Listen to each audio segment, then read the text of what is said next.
Hello friends, আশা করি সবাই খুব ভালো আছেন। আজকে আপনাদের সামনে নিয়ে এলাম পটলের একটি সহজ রেসিপি। আজকে তৈরি করব সম্পূর্ণ নিরামিষ পটল পোস্ত।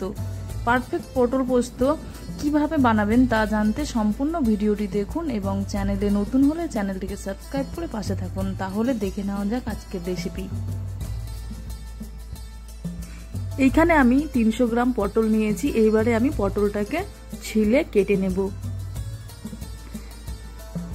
পটলটা আমি এমনভাবে ছিলবো, সব চোষা ছিলবো না, যাতে একটু করে খোসা রেখে ছিলবো, তাহলে পটলটা একেবারে গলে যাবে না, খেতেও বেশ ভালো লাগবে। তাই আমি একটু খোসা রেখে দেবো আর একটু করে ছিলবো। তারপরে এইখানে আমি দুই দিকে এইভাবে চিড়ে দেবো, যাতে মশলা এবং লবণ ঢুকে যায়।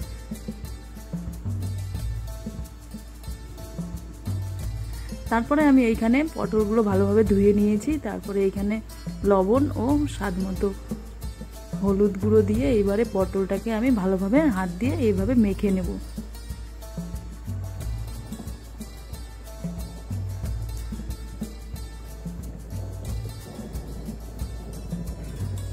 পটলটা ভালোভাবে মাখা হয়ে গেলে এইবারে আমি একটা পেস্ট বানিয়ে নেব। তার জন্য এখানে আমি প্রথমে দিয়ে দেবো 1 চামচ পোস্ত ও 1 চামচ সাদা ও কালো সর্ষে, আর দিয়ে দেব 2টো কাঁচা লঙ্কা, আর সাথে দিয়ে দেব 2 টুকরো আদা। এবারে আমি জল দিয়ে 10 মিনিট ভিজিয়ে রাখবো। তারপরে এটা আমি পাটায় ভালোভাবে পেস্ট করে নেব, খুব মিহিভাবে, যাতে কোনো দানা দানা না থাকে। তারপরে আমি এইখানে কড়াইতে সর্ষের তেল দিয়ে দেবো। তেলটা গরম হয়ে গেলে এইখানে আমি আগেই থেকে যে পটল মাখিয়ে রেখেছিলাম লবণ ও হলুদ দিয়ে, সেটিকে দিয়ে দেব।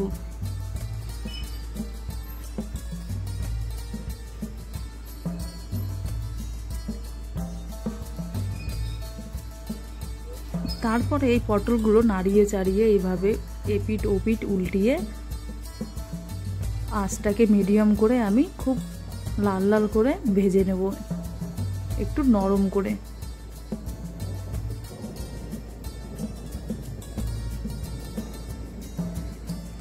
নরম করে ভাজা হয়ে গেলে এইখানে আমি পটলটা একটা পাত্রে তুলে নেব।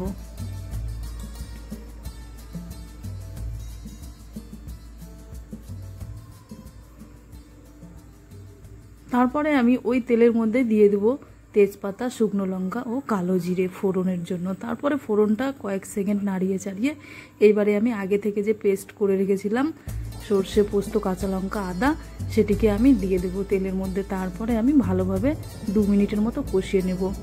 এবারে আমি এখানে দিয়ে দেব হলুদ গুঁড়ো।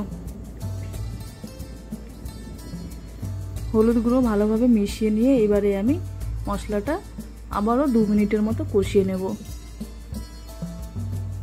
কষানো হয়ে গেলে এখানে আমি দিয়ে দেব স্বাদ অনুযায়ী লবণ এবং লবণটা ভালোভাবে মিশিয়ে নেব।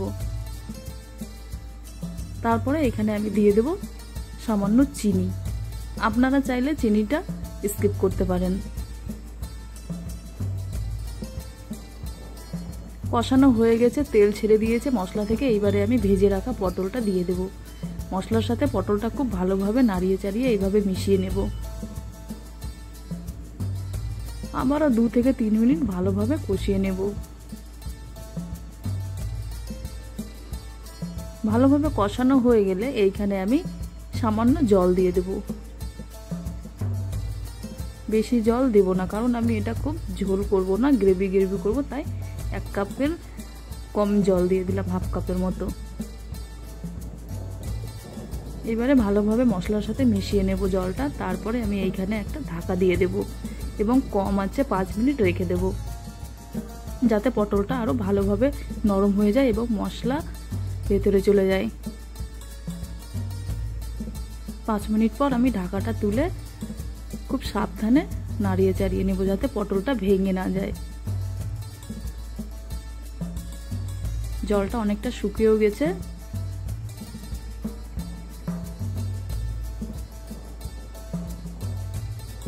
দু মিনিট নাড়িয়ে চাড়িয়ে নেওয়ার পর আমি গ্যাসটা বন্ধ করে দেব। তারপরে আমি নামিয়ে নেব। তাহলেই তৈরি হয়ে যাবে আজকে আমার সম্পূর্ণ নিরামিষ পটল পোস্ত। এই পটল পোস্ত করতে বেশি ঝামেলাও হয় না এবং খুব একটা টাইমও লাগে না, খুব সহজেই হয়ে যায়। আর এই পটল পোস্ত গরম গরম ভাতের সঙ্গে খেতে কিন্তু খুব অসাধারণ লাগে।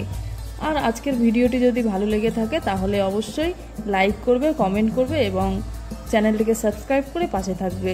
দেখা হবে আবার অন্য কোনো রেসিপির সাথে। ভালো থাকবেন, সুস্থ থাকবেন।